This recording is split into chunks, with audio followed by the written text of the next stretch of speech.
Hey, everybody. Thank you so much for joining us on this beautiful Saturday. We are going to make the best out of the day despite what has been going on. If you are at home, I'm hoping that you can tune in and listen to what we have to say.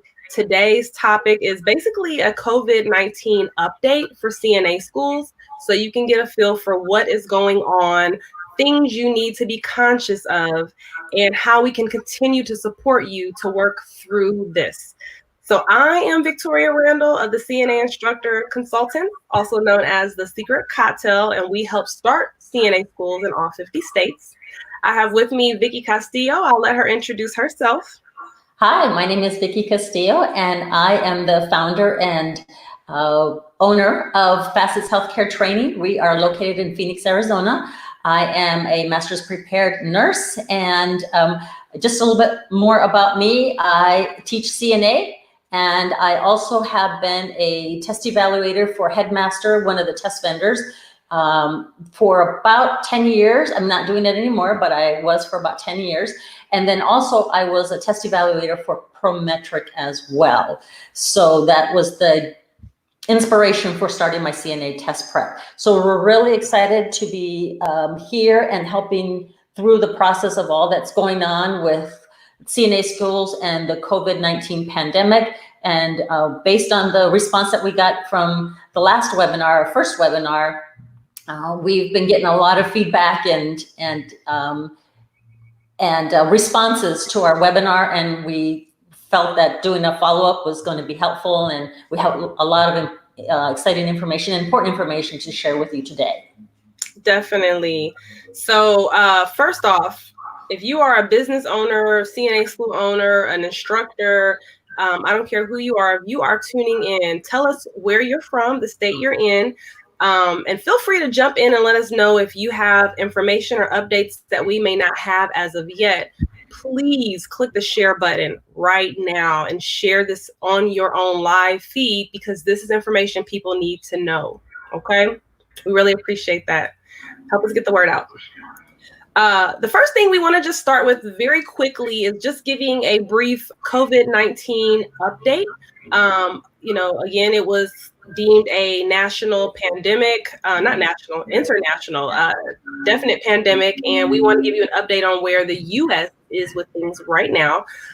When we met Saturday, I gave you guys the numbers of victims that had tested positive for COVID-19. And at that time, it was a little over 1,600 and only 36 deaths.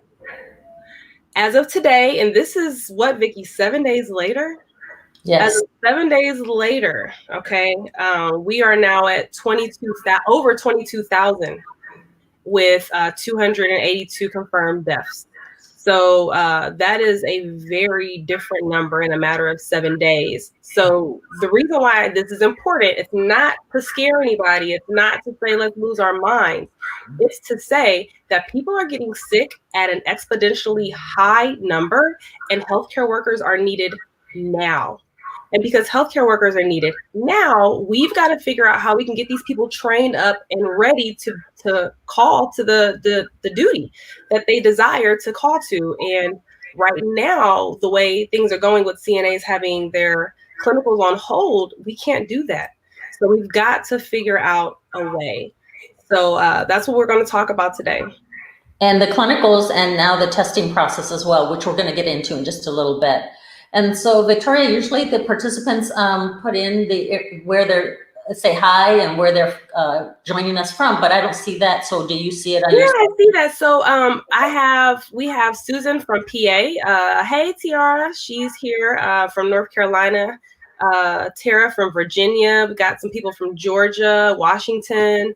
Continue to let us know where you guys are. Thank you, Angela. Thank you guys so much for joining us. Yes, thank you for joining us. All right. So, Vicky, do you want to get started on kind of what's going on with testing and where we are with things? Sure. So we want to remind you that many states have 2 or more, or in some instances, more than 2 accrediting bodies for CNA programs. So even though one may authorize something, the other one may not. So it's important that these decision makers all align with each other and support each other. And we're going to talk about that later today. So we basically want to recognize that we know that some of the states have more than one regulating body that oversees their program, which can be very, very challenging. Right, which is probably why we don't have an answer from some states. Yes, yes. So we're going to start out by talking about the test vendors. In the United States, there are 4 test vendors. So let's go through the first ones and talk about, we're going to talk about each of those and where they're at with the testing situation. So we're going to start out with Pearson VUE. And Pearson VUE, starting March the 17th, announced that all CNA testing was suspended in the US and Canada until April 16th. Hopefully it won't go that long, but that's what they are letting us know at this time. And that's not just for CNA, that is for nursing as well. So in light of the current viral pandemic, so they're putting on their website that in light of the current viral pandemic and need to restrict access and potential exposure of high-risk populations, hospitals and nursing homes have limited access of non-essential personnel. Clinical experience as a part of the nurse aid training program will be postponed until the risk is sufficiently reduced. So that's where we're at with Pearson VUE. And again, it's probably not, it's not just for CNA, but it's for nursing as well, and probably for all their testing. And they test a whole lot of different industries, a lot. So that's a huge impact. Next is Prometric, and Prometric stated on their website that starting March 18th, all test centers are closed for 30 days as well. So up until April as well. So that's Prometric. Headmaster is still allowing testing, although the test evaluators are screening their test candidates. So they're keeping their doors open. Good to see that. And then the American Red Cross, that does limited testing, has no updates on their website pertaining to testing. They have updates about the coronavirus and whatnot, but no testing. And typically what I've seen is the users of the American Red Cross testing is in California. They don't test very much, but that's where I've seen it predominantly at, is in California. Yeah.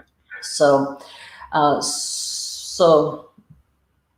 we wanted to also go over something really important, that in some states, nurse aides are eligible for testing and can work in a facility for up to approximately 120 days without certification. Basically, what that means is when a nurse aide finishes up their training program, they can go and get a job for approximately 120 days and then not be certified. But after the 120 days, if they are not certified, then they can't work anymore. So I know Nevada practices that.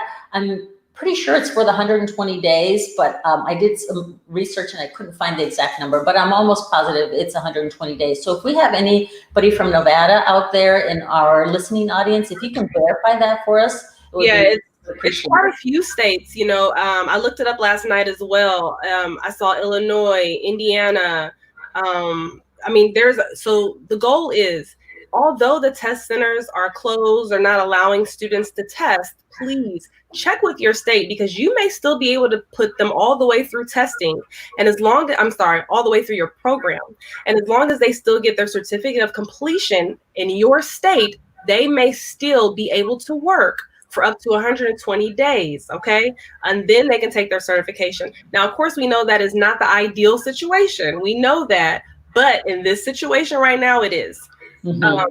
Susan says in her state, in PA, it's 120 days. So you're already aware of that. Good. Mm-hmm. So don't let that be a deterrent, guys. Right. And I like that. We talked about it, Victoria. I like that option is available to students.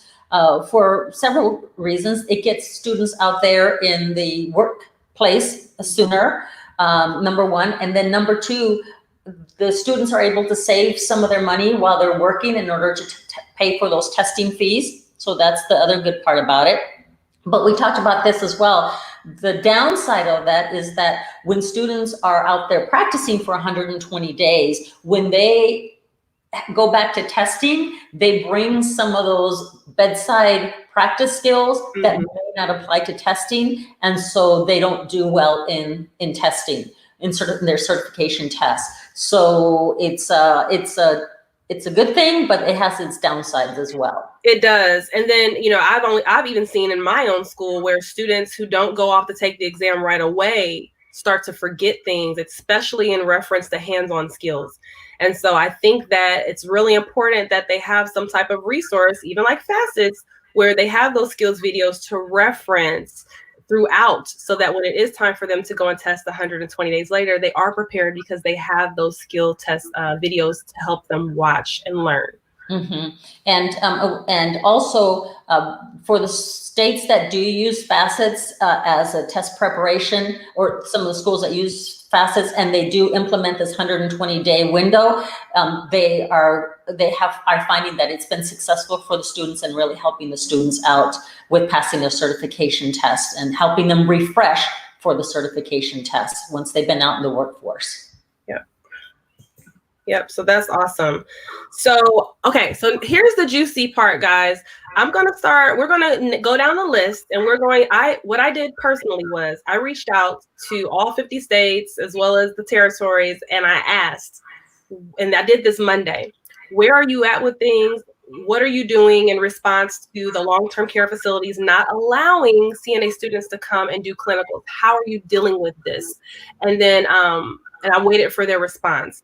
I did not get a response from all 50 states, but I get it. They're very busy. There's a lot going on. They're trying to figure it out, and I'm sure they're getting millions and millions of emails. But some did respond. So the ones that have responded, and the people, our network, you guys that did respond, I'm going to explain to you what everyone has come up with so far, and these are actual rules that are set in place for now. Now, we all know things are changing daily, literally.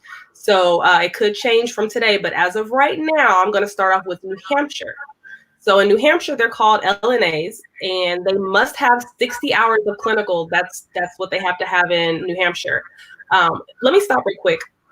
I'm sharing this with you guys because if I do not say your state, or if your state has not come out with a guideline yet, you need to note these guidelines that have already been put out, because you can come back to your state board and give this as a point of reference to what other states are doing and give them an idea on how to move forward.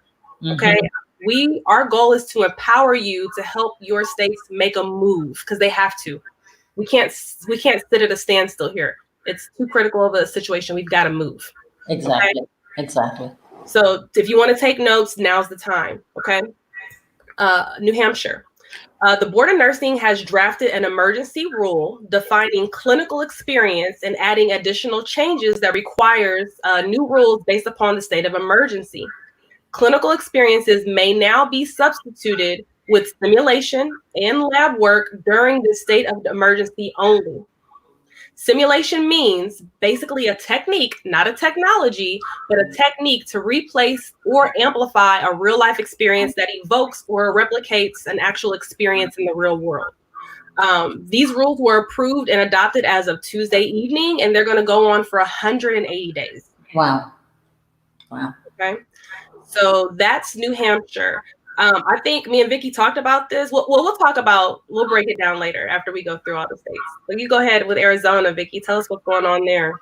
Okay, so in Arizona, my home state, the Board of Nursing, who is the regulatory body here in Arizona for CNAs, has been very busy, and I really appreciate that they've gone into the trenches and helped out and been working overtime. So I really appreciate that of the Board of Nursing here.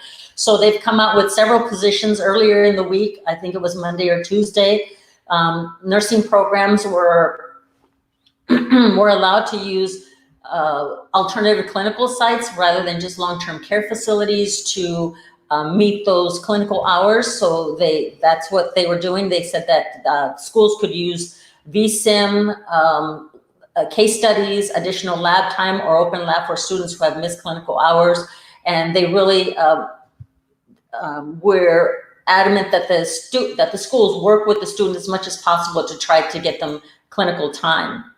The goal is for students to have the number of quality experience to successfully complete their clinical components of their course. So that was early in the week. And then yesterday, I received an update that the Arizona Board of Nursing sent an email stating that in place of direct patient care clinical instruction hours, schools may now substitute those clinical hours with simulation, lab hours, or similar non-direct patient care. So in other words, they're not giving a number, they're just saying that they can. So right now in Arizona, we require 40 hours of clinical hours, so they can do all 40 of those clinical hours in these alternate simulation or lab hours or other non-direct patient contact techniques. So that's I think really helpful. Downside to that, we're going to talk about it in a little bit, but that's really helpful.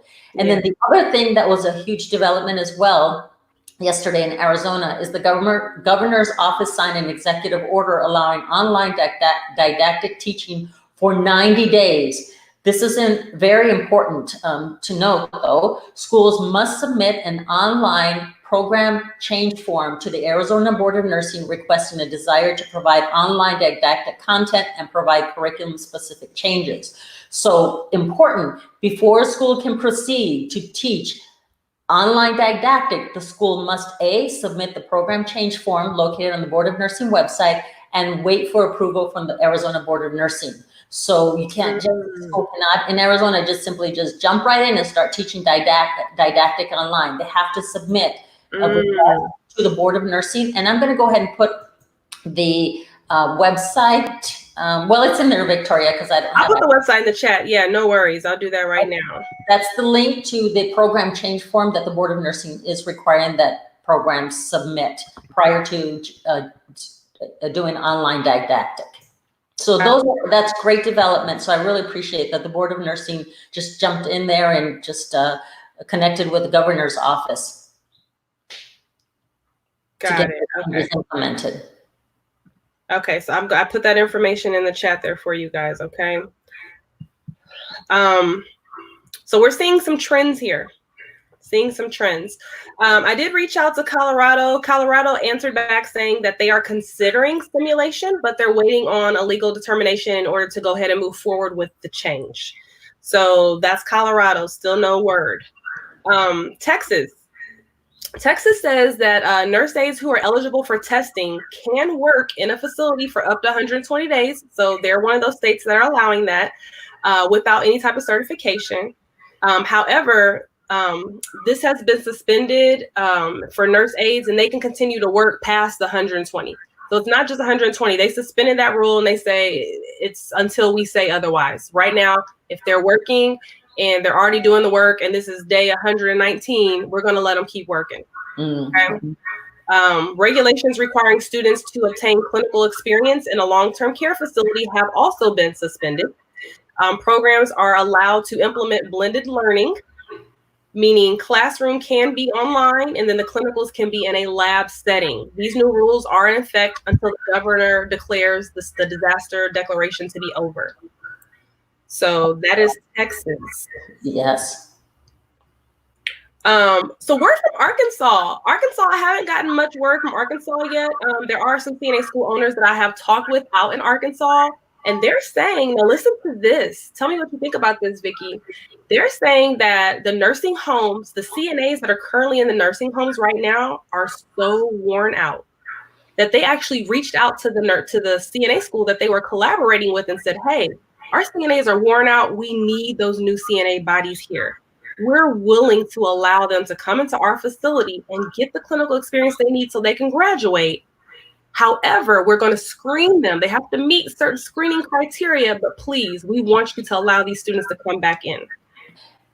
And we knew this was going to happen, Victoria, because healthcare workers are on the front line, and because we already are experiencing a critical shortage, we knew that as many of us who are nurses, we jump in to help and we work and work and work, and you can only do so many 12-hour shifts in a row, or in sometimes 16-hour shifts in a row. And then eventually you just can't keep up. You just emotionally are exhausted to work in that type of environment, fast paced, neglecting your family, neglecting yourself, your health probably. And that's only sustainable for a short period of time. So we knew this was going to happen. We've been in this industry long enough, for me, 33 years now. We knew this was bound to happen. And we've seen it happen so many times. Yep. So I'm glad that they are reaching out to the schools and helping to move forward the training process. Yep. Jackie says, where did you get the info on Texas? Yes, Rebecca, that's who I got it from, Rebecca. And so reach out to her. They have not put it on the state's website yet. It just went out an email to those who have been on her tail. So if you have not emailed her, email Rebecca, and I'm sure because I'm with you. I'm all about making sure that someone's not giving me false information. So definitely double check with her, but that's the email I received from Rebecca. Mm-hmm. Okay. And then Jackie McDonald says, do I need to contact Miss Botley? Yeah, that's what I'm talking about. That's Rebecca. Okay. I just don't know how to pronounce the last name. And then Laura Williams wants everybody to go to Texas. Hey, Texas. All right. Lots of Texas. Yeah, Texas got it together real quick. I'm really proud of them for that. Okay. So then we have Illinois.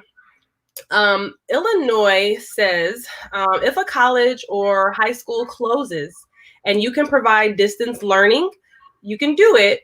You have to have permission to do so, but you don't have to fill out any additional paperwork or documentation. You don't have to go through that whole rigmarole. All you need to do is send an email to the following email address. So I'm getting ready to put the email address in the chat. And this is for Randy. For those of you who are in Illinois, you know who Randy is, I'm sure. He's over the nurse aid training programs out there. You just send him a message saying, hey, I want to implement long distance or distance learning rather, and they'll automatically sign you up for it. Okay. If the college or high school, whichever one you are, if it closes and you're unable to provide any type of alternative learning experience, it'll be up to the school to determine what course of action has to be taken. So, if you're going to close, or if, you want to do simulation or whatever, you need to reach out to them for guidance at the exact same email address that I just put out as well. So they're not really giving specifics on what to do for the clinical portion. They're not giving true guidance on that, but more of let's have a conversation, I guess. When a school is denied clinical entrance, it determines if other sites would possibly fit for your program, which is what you and I have been saying, Vicki. If your LTAC long-term care facility is not allowing you to do clinicals, find some place that will. Try to find a place that will contract with you and will quickly accommodate you so that your students can get through the process. And that's what you're going to constantly hear throughout this. Find somebody somewhere, even if it isn't long-term care, if it's something similar to the places like we discussed in the last webinar we did. And if you weren't there for that, don't worry, we'll go through those again, but you've got to find somewhere if you can. Okay. Mm-hmm. If there are no clinical partners in your area or you refuse to entrance any type of facility, just contact them and reach out for guidance. So I have their information in the chat. Next we have Tennessee. Now Tennessee so Tennessee is one of those states where you have, I think for Tennessee, it was the Department of Health. And then you also have the Tennessee Board of Higher Education Commission. They're the ones that released this statement. Temporary waiver allowing training programs to offer their program in a distance learning or blended fashion have been allowed. Usually schools must file for a new program form and they have to pay additional fees, but those fees are currently being waived. And instead you can just file a notice with the Division of Post-Secondary State Authorization. And again, that's in Tennessee. Your approval will automatically be set in place from now until November 13th, 2020. Wow. Okay. So that's Tennessee. You can do distance learning there. Florida.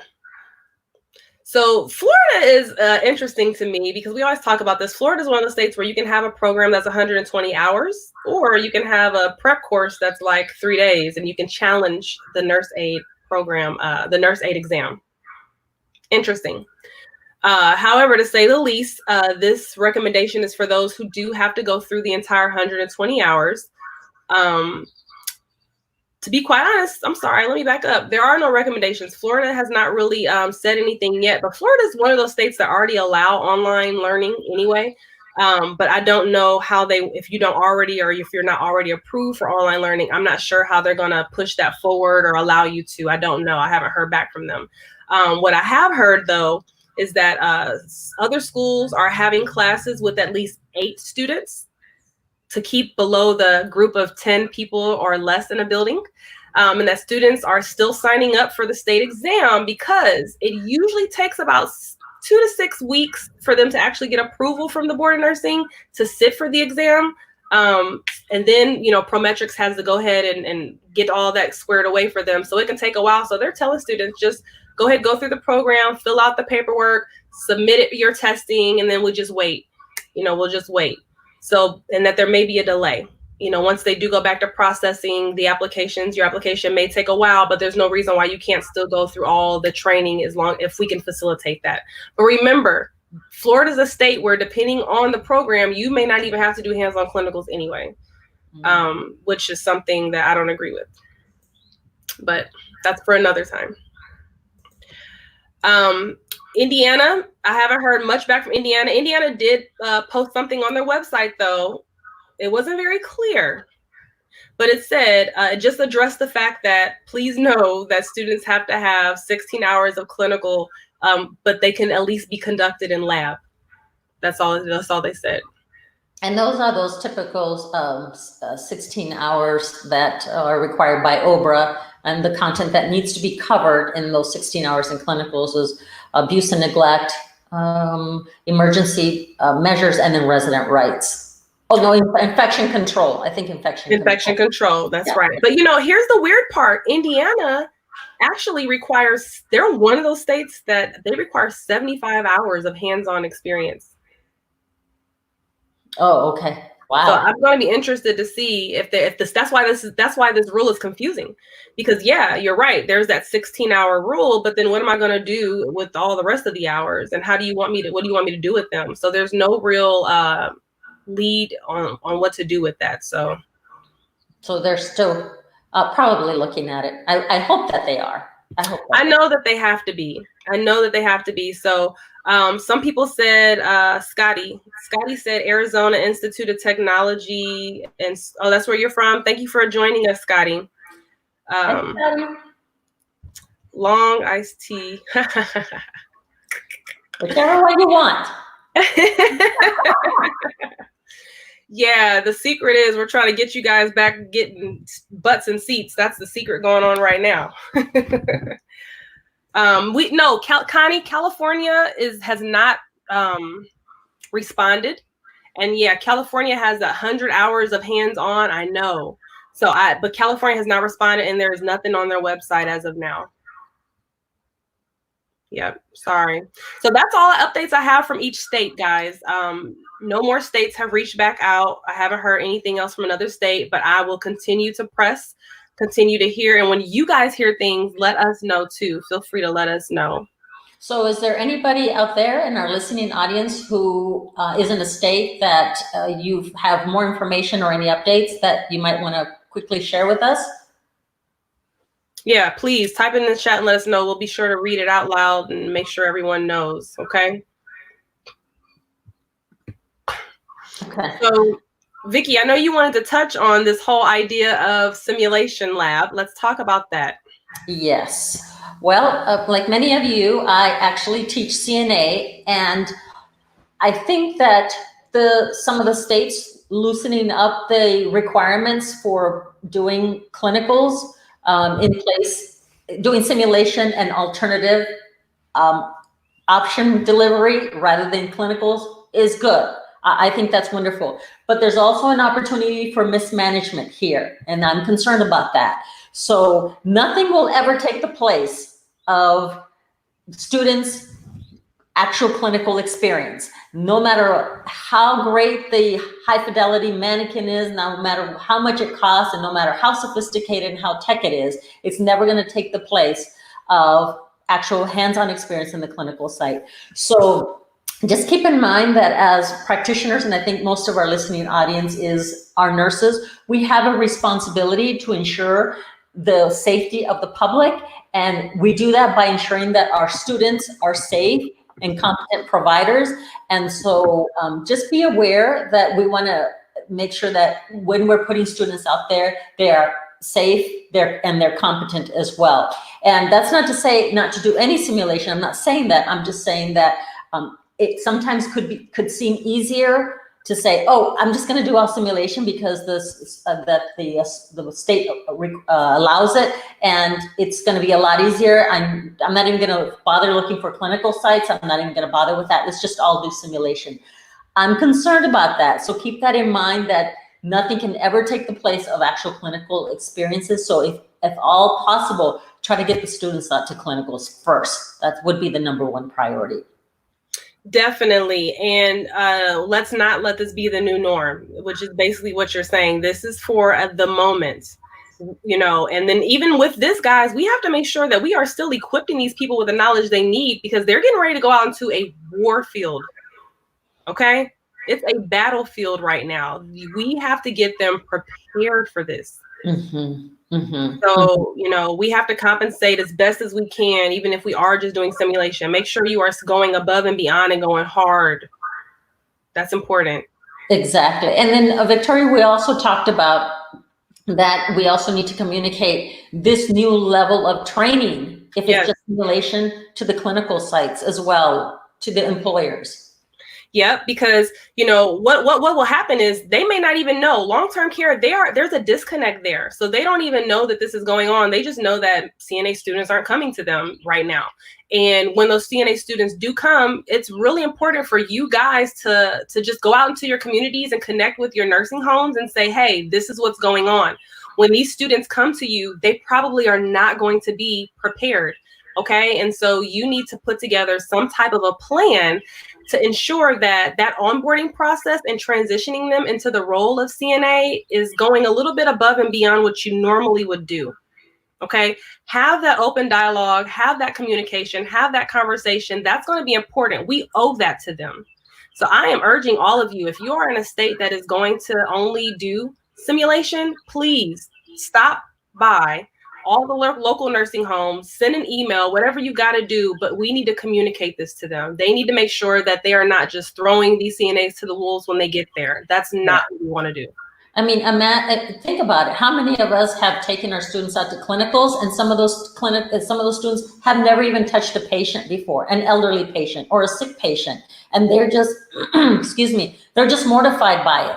Now think about it. Now we're not even giving them that clinical experience, and we're throwing them into a war zone. That's an opportunity for failure for that individual. And we have missed, as educators, have done wrong by them. So again, keep that in mind, that ultimately we want to do right by the students, and we want to do right by the patients that they're going to take care of. Definitely. Absolutely do right and keep those patients safe.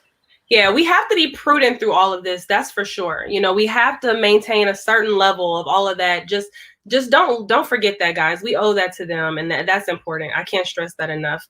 I talked to someone earlier today, and I said, listen, you wouldn't send a warrior or a soldier out into the battlefield with just a gun, slap them on the butt and say, go do it, go for it, you got this. You would never do that. You would put him through training, make sure he's confident, he knows what he's doing, he can protect himself, protect his companions. You want to do the exact same thing for the CNAs. Think about it in that way, because that's exactly what this is right now. Whether you want to accept it or not, it's what it is. Yes. So we've got to do the same for them. Exactly. So Connie says, my students progress so much when they are in clinicals. I see it as well. I mean, day one, they're like little scared rabbits. And then by the end of that clinical day, their confidence level, it has changed so much. Their ability to interact with patients, where the supplies and equipment are, how to even take a blood pressure on a 90-year-old in the clinical site versus a 25-year-old in the classroom. Two totally different populations, much more challenging. So again, keep in mind that nothing will ever substitute for actual clinical, and no matter how sophisticated the lab sim or anything you do in lab happens. So clinicals should be number one if that is available, and after trying all that possible. But if that's all we can do, I think that we can add some support to there by the employer as well, for the employer. Yep. So Connie says, I have my students practicing on family members with their facets videos. That's what I'm talking about. Exactly, Connie. That's what I'm talking about. Having those videos is like having the instructor there with you when they're not there. And that's the type of tools and resources we're talking about that you need to empower them with when you're not there. Okay? Exactly. Awesome. Thank you, Connie. I'm going to put this all up there. Laura, you are so right. She says, you're right. We have the responsibility to equip them properly.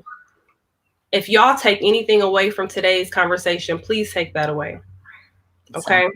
So use the simulation of clinicals judiciously. That would be the word. Use it judiciously and prudently, I would say. Those are the key statements. Okay. So we're going to move on to the next topic here. The next topic is really, this is just a brush over. I'm going to be doing a webinar tomorrow night, 8 p.m. The topic is going to be transitioning into on-learning options, transitioning your CNA program into online learning. I'm sorry, I can't talk. So that's going to be important for a lot of us, and a lot of us are very interested in doing that as soon as possible. So we wanted to equip you with just some tools to go out and research right now. Okay, go out, research, learn about them, figure out if it's a right fit for you, if it's something you want to do, especially if you are in a state that is going to allow you to make a change.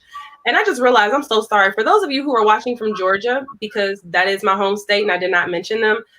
Georgia has yet to put forth any true messaging about what they want to do right now during this pandemic. They are saying that they're going to allow simulation right now for your current class, but there is no information on what they're going to do or what they want to do at future classes. Okay, so I want to put that out there. Sorry, I didn't mention that.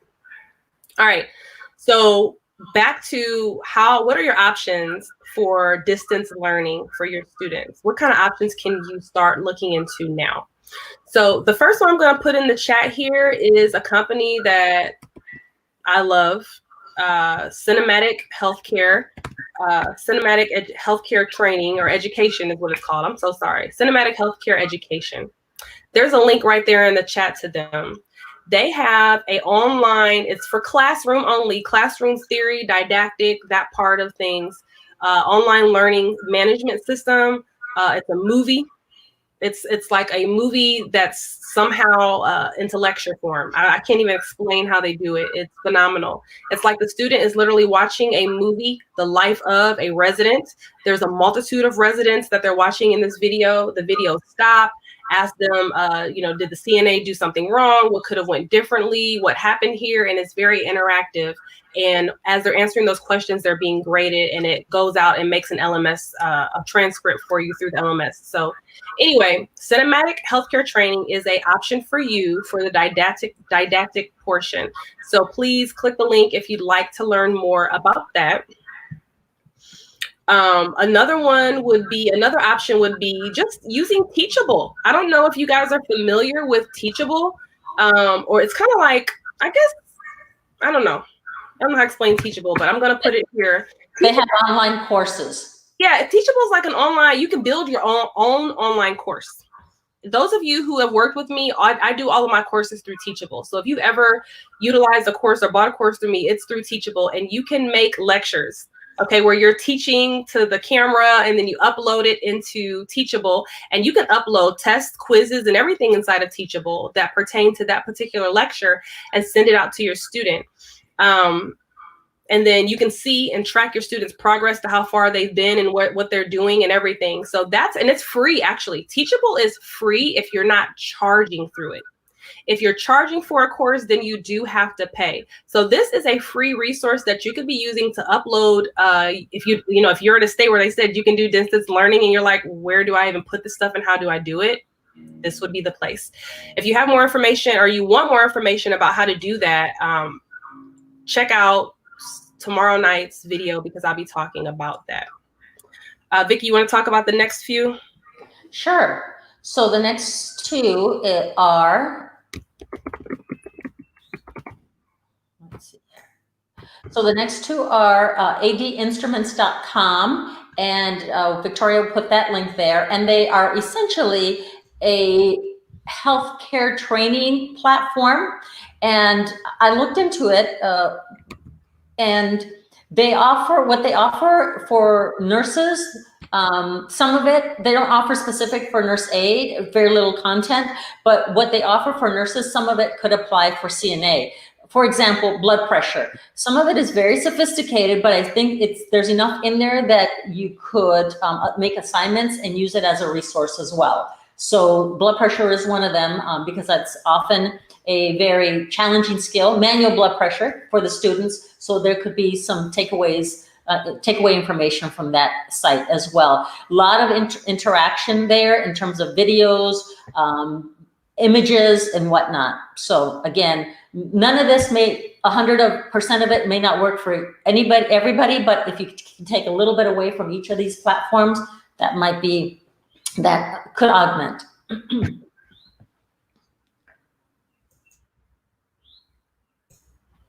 The next one is going to be Facets Healthcare Training. Of course, that's my platform.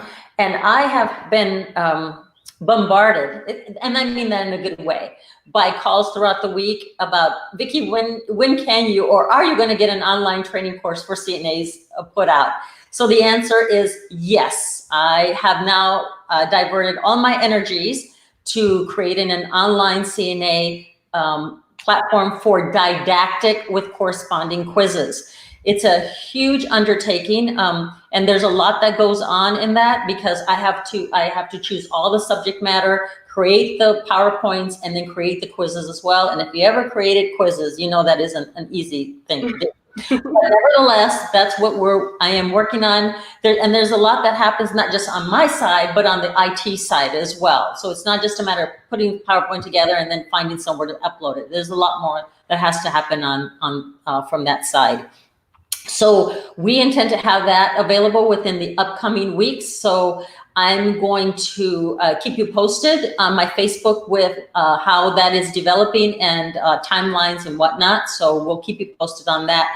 But again, it's subject matter for all the major subject areas for CNA, and then corresponding quizzes. And I've been asked, am I going to use a specific textbook? And the answer is no. I'm going to use as references about 6 to 8 of the major CNA textbooks to help guide my materials. So it's not necessarily going to be state specific, although if there is state specific information, I might develop that to help that state out as well. For example, Arizona has in their curriculum that we have to address organ donation. Most of the textbooks don't talk about that, but I might create something that would address that. So that's development number one. And then of course, number two, we already have test prep for 19 states and 3 US territories, videos, a test bank, teaching tools, handouts. So there's quite a bit on there already. And then the third development is that in light of all that has occurred, we are going to be doing test prep for all the Prometric states as well before the end of the summer. I know for some of you it may not be soon enough, but keep in mind there's a lot that goes into execution. And while I'm developing the online training program, I also have to prepare for doing the videos as well. So those Prometric states, I know many of you know who they are, but I just want to go over that, is Alabama, Delaware, Idaho, New Mexico, Wyoming, Arkansas, Florida, Louisiana, New York, Connecticut, Hawaii, Michigan, and Oklahoma. So before the end of the summer, my goal is to have those videos completed, edited, and uploaded to the Facets website. So that's where I'm at. So after the summer is over, I'm going to need a vacation probably. I think we all are, Vicki. We all are. Nicole from North Carolina. Thank you, Nicole, for coming through in the clutch. Okay, she says, for current students in place and those starting within the next 90 days, state-approved modules can be transitioned via online learning. Lab hours have to be completed. Clinical hours can be done via scenario-based on-site at the school due to the long-term care facilities not allowing students on-site. Program modifications have to be approved by the state consultant. And that's what we're seeing. That's what we're seeing.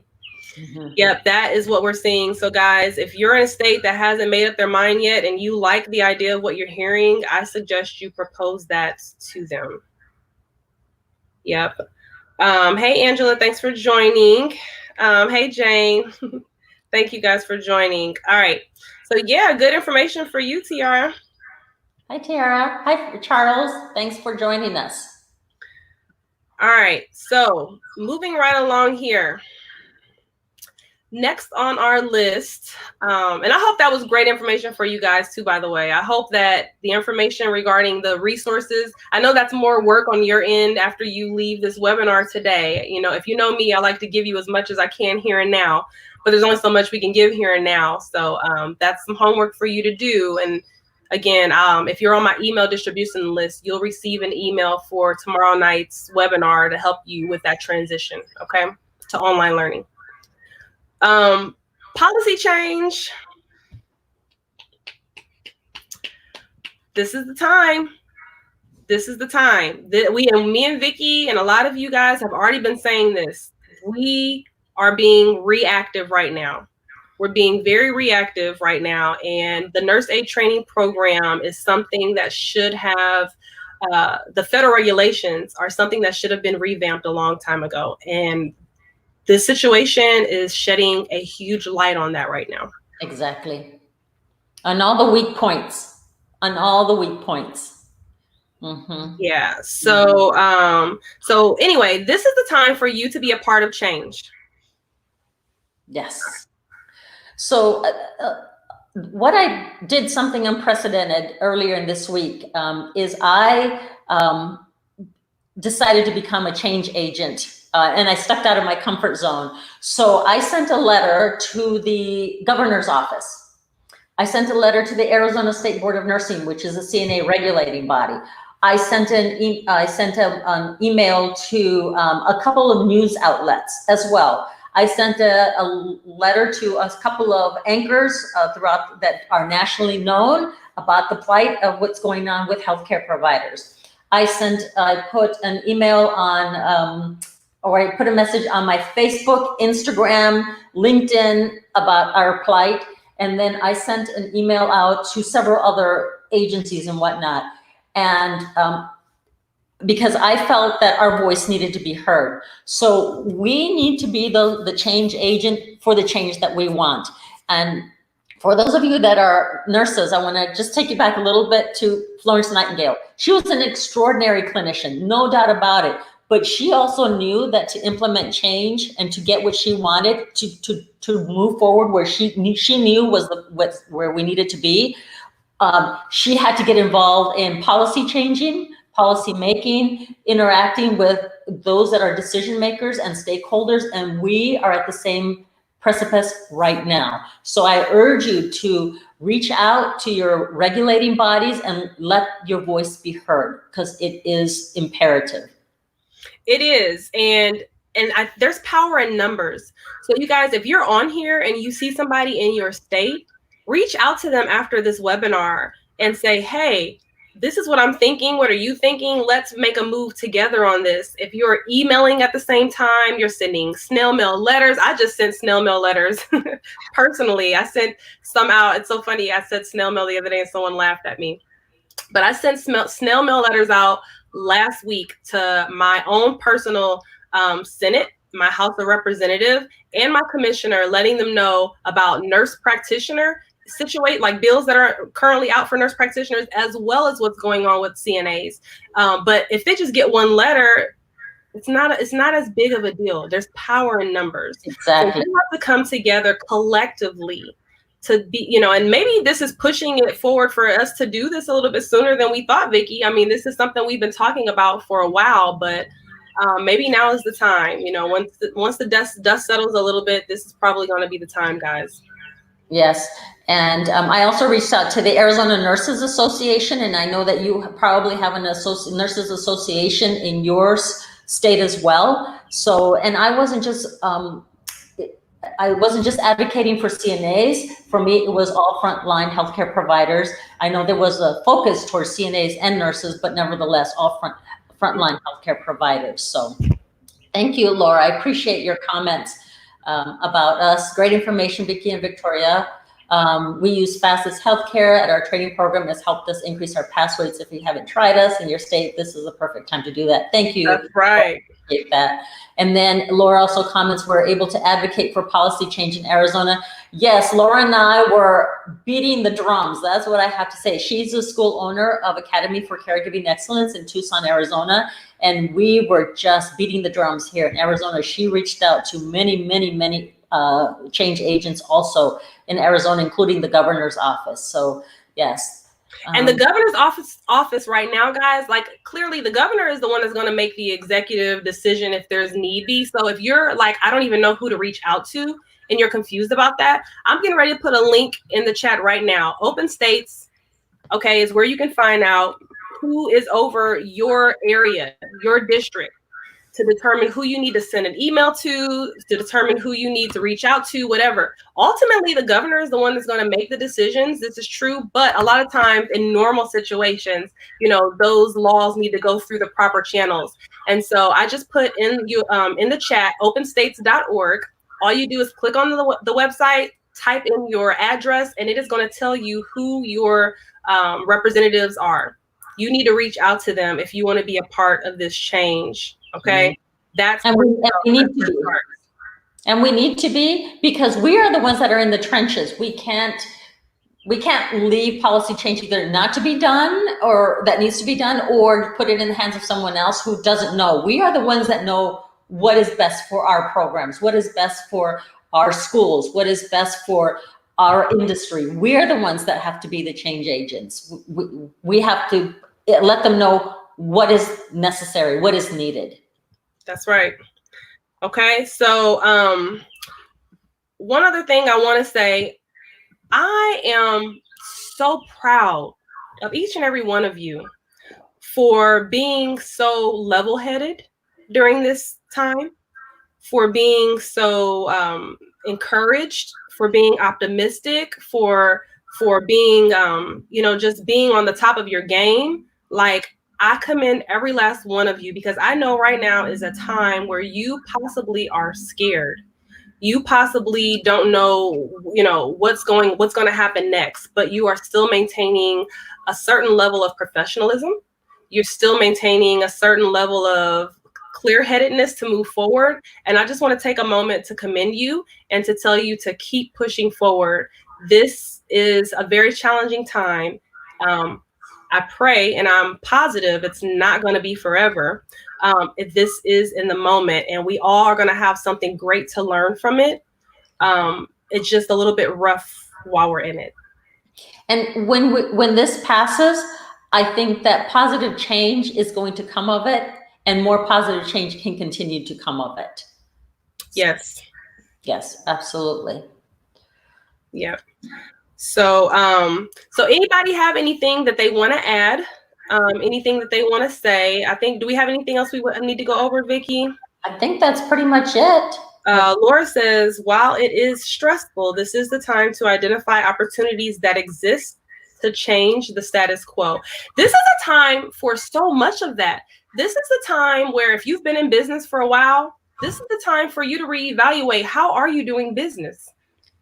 If you're an instructor and you've been teaching the same way all the time, this is the moment for you to stop and say, what can I implement different? Mm-hmm. Like, this is the time to stop and think and breathe and strategize on whatever it is that you may need to strategize about. Especially since we're hunkered down at home and we probably have some of that time. Right. Rather than watching the news like I did the first few days, for 6 hours straight, going crazy out of my mind about what new policy is coming up next. Rather than doing that, nothing's wrong with being abreast to what's going on, okay? And if you want to be quickly abreast to what's going on without any of the rhetoric in between, there's a link for that, and I'm putting it in the chat right now, okay? worldometer.info.coronavirus. You can learn anything you want. It's updated every second, okay? Do not be glued, to the news by all means, because there's so many things that you're missing out on, so many things that you could be doing otherwise. And breathing life, a new sense of life into your business, breathing life into your students is what you could be doing right now. Right. I wanted to also add, Victoria, that currently we are discounting 50% off of the Facets products. And then if you want to talk to me about what's going on in your school and how I might be able to help, and you're having some challenges with finances and resources and whatnot, just call me, because I can work with you. So just give me a call or contact me. You can contact me through my email. So Victoria, if you put my email there. I sure will. Also, if you go to the Facets website under Contact Us tab, any contact emails or phone that comes through, it all comes to me. So my team might answer it, but believe me, I'm CC'd on all of that information. So I am in the loop of it all. And if you want to speak to me, I will get on the phone just as soon as I can with you as well. That's for Vicky. I've been getting quite a few emails from and phone calls. My phone has actually rang more now than it has ever since I've been in business, which is very interesting to me. But let me tell you guys the types of phone calls I'm getting right now. I'm getting phone calls about, is this a good time to still start a CNA school? Should I be starting a CNA school? Did I do the wrong thing? Let me tell you something. I got a phone call yesterday from a gentleman who had a staffing agency, and his staffing agency staffs for hospitality services. Well, hospitality services currently are out of business, right? So he is looking for something to do for his 160 employees. 650. 650 employees. Let me please be clear on the number. And he called me because he, wanted to start his own CNA school to train these people.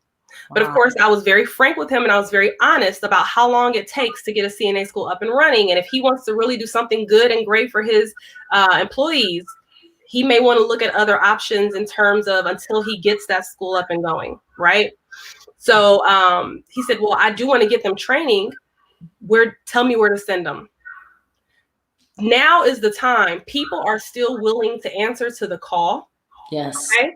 Just like with anything else, people have a heart. People do have a heart still. In 2020, people still have a heart. So people are still interested in, how can I be a part of change? How can I make the world a better place? How can I help someone in their time of need? They still exist, and they want to become CNAs. Right. So do not think that because of this, no one's going to want to sign up as a CNA at your school. That's so far from true. Right. And we kind of saw that during September 11th also, where there was a spike in military enrollees as well. So they felt the call to duty after that as well. So I'm seeing something, I would imagine something similar to that is happening as well. So exactly. Yeah. So this is the time. But my phone is blowing up because I have people wanting to find places to enroll their student, a potential student, or people are smart and they're like, this is the time. Like, I've been playing around on starting my CNA school, but this is the time, and I'm ready to move forward, because that 6 months, when that 6 months is over and my school is approved, that's going to be the same 6 months when this may be over, and there's probably going to be an increase. So I'm telling you now, do not be fearful. If this is something you've been wanting to do, now is the time to plan and strategize while we have downtime to get that tremendous amount of paperwork done and submitted. This is the time. Exactly. So both of our contact information are currently in the chat. So if you want to reach out to either one of us, please feel free to. I don't see any additional questions here. Let me see. This has been super informative. Thank you guys so much. You are so welcome. And that's what I hope, that each one of you came here and was able to get something from this conversation, whether it be what's going on in your state, or whether it be encouragement, or knowing we're in this together. Look at all these people on here right now. We're in this together. And not only that, the response that we got from our last webinar, I think we had close to 3,200 views. on the webinar. So that I was taken aback by that. So there's definitely a need for this coming together and supporting each other during this time, and that we know that we're all in it together and that we are all in trying to seek information as well. Yep. Yes. So if there are any other questions or anything else, thank you guys so much for joining. And you have a webinar tomorrow. Yes, webinar tomorrow. Actually, I probably can put that. Let me see if I have the link to that. I can put that link in here real quick for the webinar. It is an opt-in webinar, so it's not live. It is I guess like a invite-only webinar, you might want to say. So let me give you guys the link to that. Here we go. Thank you so much, Laura. You're welcome. We appreciate all of you joining us here. And Victoria is going to upload the link to her webinar for tomorrow. And there you go. Yep. Yep. Is there any fee associated with that, Victoria? Say that again. Is there a fee associated with your webinar? Nope, it's free. Nope, it's a free webinar. Now is the time for, we're just trying to help you guys stay afloat, trying to help you guys through this. I get it. We're all business owners. We are, we're all healthcare workers. We're all trying to make a difference. We all share one of those. So. Yes, and even for myself, I wasn't planning on doing the online didactic until the end of 2020. That was on my business plan, but I have obviously brought it forward for months. So that's a shift for me as well, because I see that there's a critical need for that. And then the videos for Prometric, that wasn't on my goals for until next year, but I'm bringing that forward, which is a pretty significant undertaking to do that. But it is. That there's a need. Yep. Yes. All right, everybody. Well, once again, thank you for joining us, and we hope that you have found this helpful, and we are honored that you have spent your time with us, and your participation is very valuable to us and to the entire individuals that have joined us. Thank you so much. Feel free to reach out to us if you have any questions. Thank you. Thank you, guys. Okay, bye-bye. All right, Vicki, the broadcast